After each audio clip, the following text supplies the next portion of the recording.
Ano nga ba ang meron sa Coron na talagang pinupuntahan ng mga turista? Bukod sa Batong Apog o tinatawag ding limestone cliffs, mga lawa at lagoon, meron ding maipagmamalaking dagat ang Coron. Puting buhangin, clear blue water at iba pa. Samahan nyo kami dito sa aming paglalakbay sa aming island tour dito nga sa Coron, Palawan.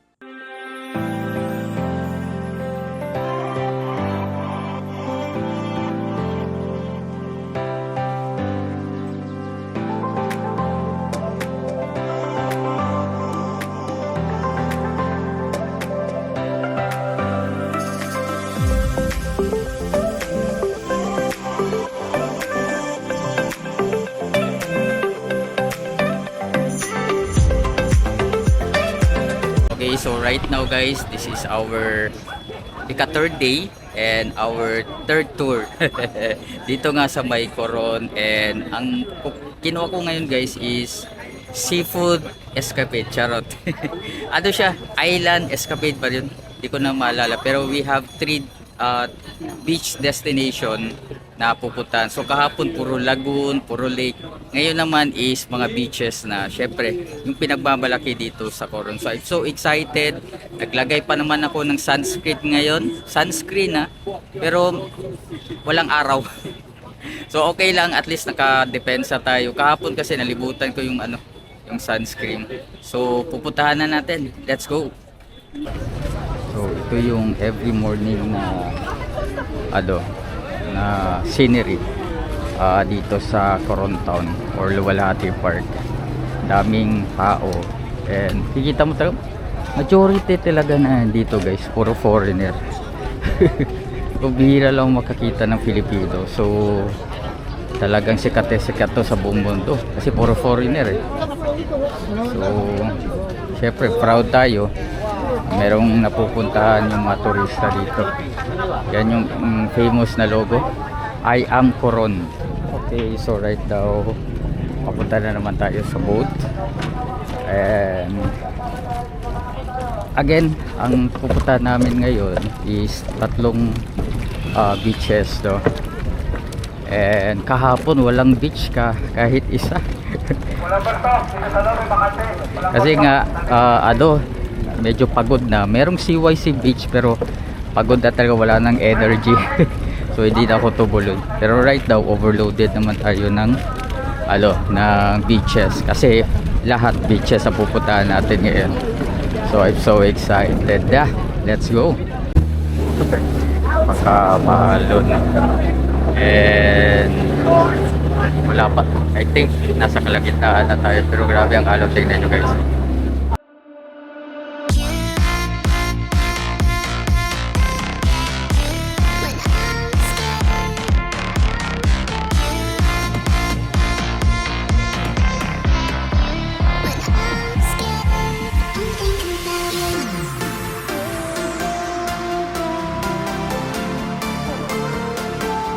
So guys, this is hindi ko nasasabi pangalan, hindi ko alam. Pero actually, this is hindi siya masyadong underrated siya.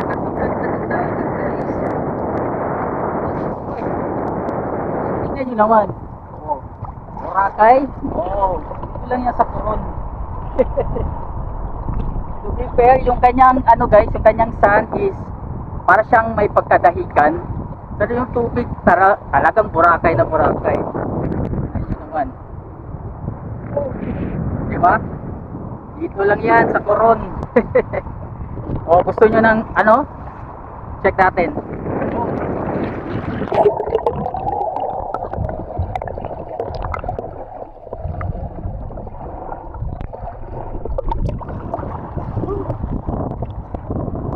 Sarap.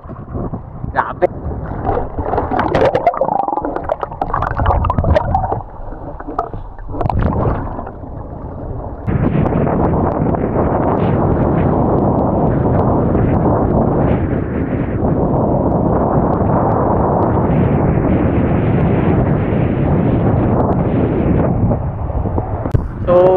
Meron nagsabi guys, tinulungan ako, di Taytayan sandbar pala to.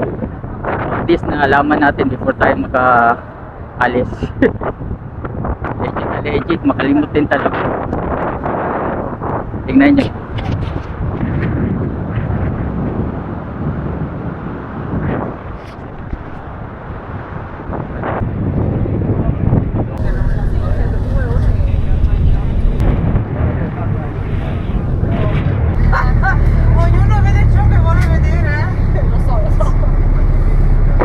Okay guys, so right now we are here sa Coco Beach and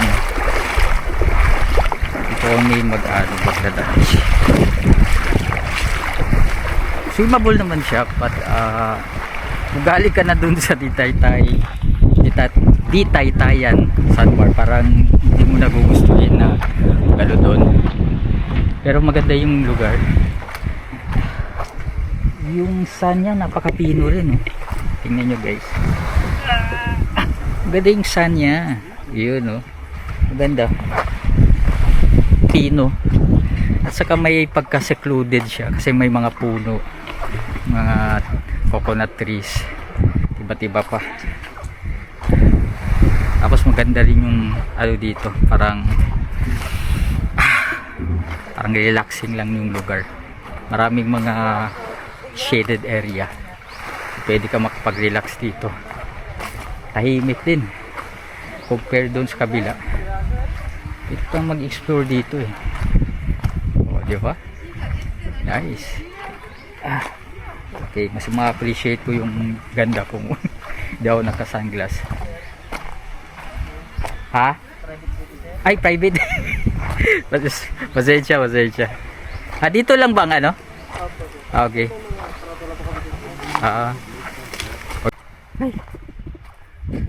Grabe yung init ng purot, parang sa Jensen. Kung taga Jensen ka, perfect ka dito kasi ano, yung ganito yung kainit. Pwede ka rin mag-ano dito. Yun. Medyo kaya naman yung ano ko weight dito, bigat. So dito guys, pwede kayong makapag-renta ng ano dito, mga for accommodation. Meron silang ganito. Meron din doon. Meron din silang tindahan. So pang public talaga siya to. Maganda, chill lang, relax. And dito kami magla-lunch.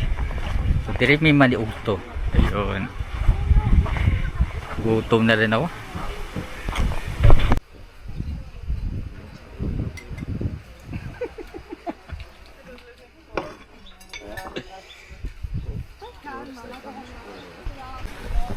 So makikita nyo guys, dito sa Coco Beach is decent naman yung ano niya, yung sun niya. Like I said, parang sa dahika, no?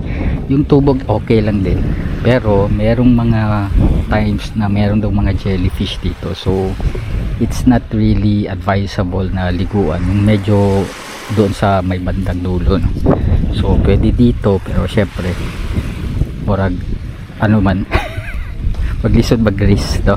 So napamantay last stop pod, so doon lang tayo maliligo.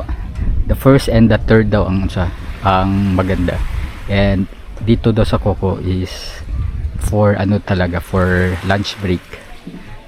To be fair, tama rin naman kasi tahimik. Tingnan nyo guys, ha.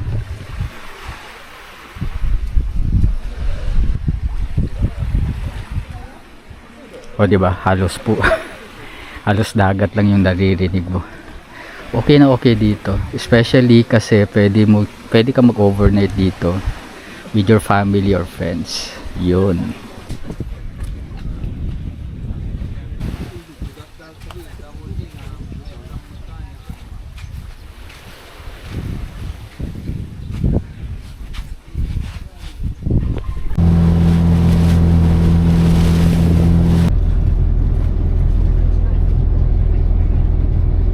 Okay, so right now guys, we are here sa Malcapuya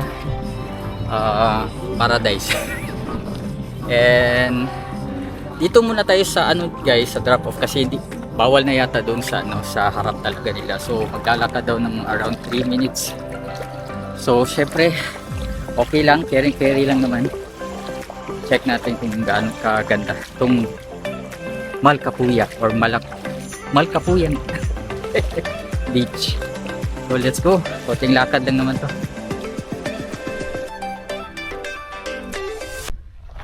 Ayun na. Kikita natin. From there, I think hindi aabot ng 3 minutes. Madali lang pala. So, nandito na tayo. Diyo napagod ako. Pero it's okay. Nature not nature. Kikita ko na yung bluish na tubig dito sa Malcapuya. So this is our third stop and the last. So i-check natin or i-ano natin kung saan mas maganda. Compare natin yung doon ba sa first one or itong third one. Kasi yung second I don't think pag makakupit siya. Kasi for ano lang daw yun, for halimbawa magla-lunch. Kasi meron ng mga cottages. So check natin. Okay. Bluish nga. Okay, merong mga paninda rin dito guys. Kaya ng mga shakes, merong shakes. To be fair. Then dito meron ako nakikita mga Filipino. Oh, mga Pinoy. May beer. May mga butong. Tingnan nyo guys. Oh, diba? Ganda. Ganda ng ating scenery. Yes.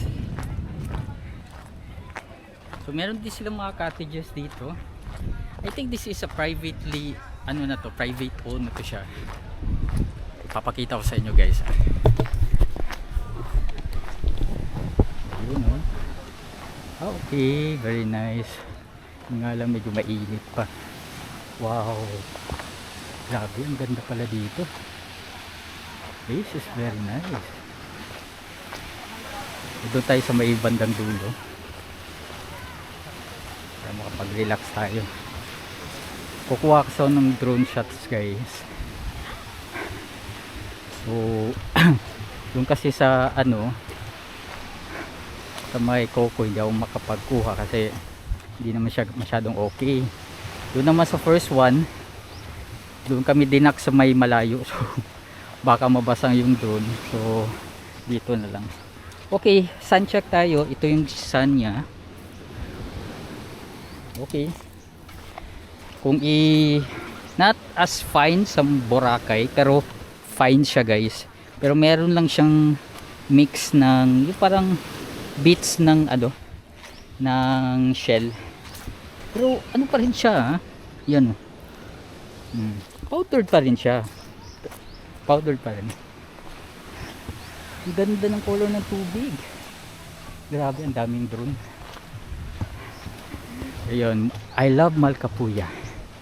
Okay, right now guys, itatry na natin yung ang ganda ng tubig, ang ganda ng kulay. Tingnan nyo naman. Oh, parang downy. This is the undershot natin guys. Let's go. Tingnan nyo naman.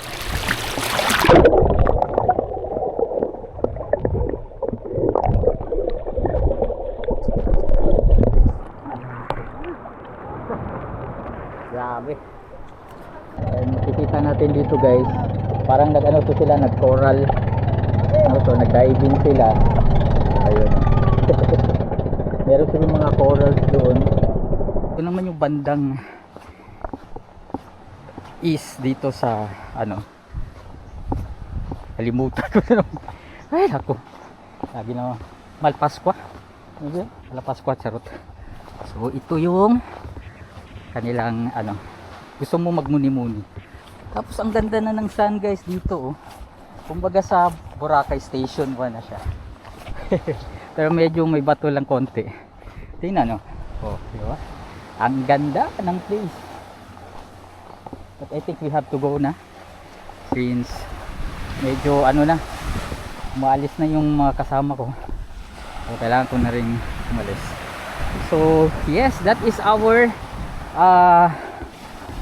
island escapade tour dito nga sa Coron, Palawan. So thank you so much guys.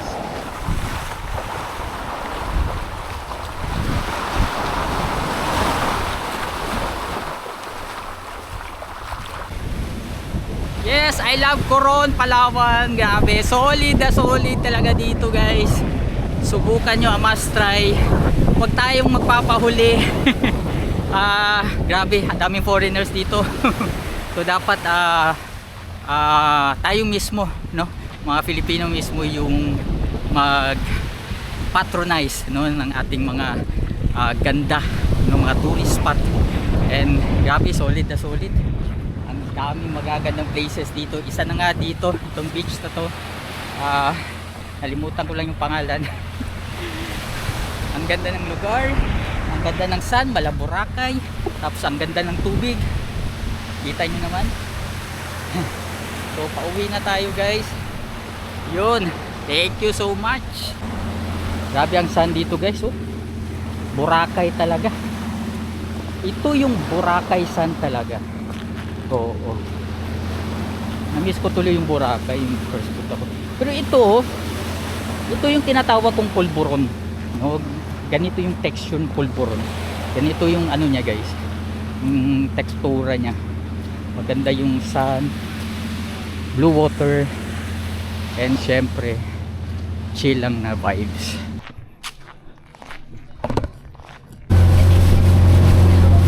This is our third tour sa ating ika 3 days dito nga sa May Coron, and I'm so very happy na yes, naka 3 araw na tayo. And dito muna ako guys, libot-libot lang muna ako, chill sa magandang tanawin dito sa Coron Town, no? And makikita nyo yung kanilang market.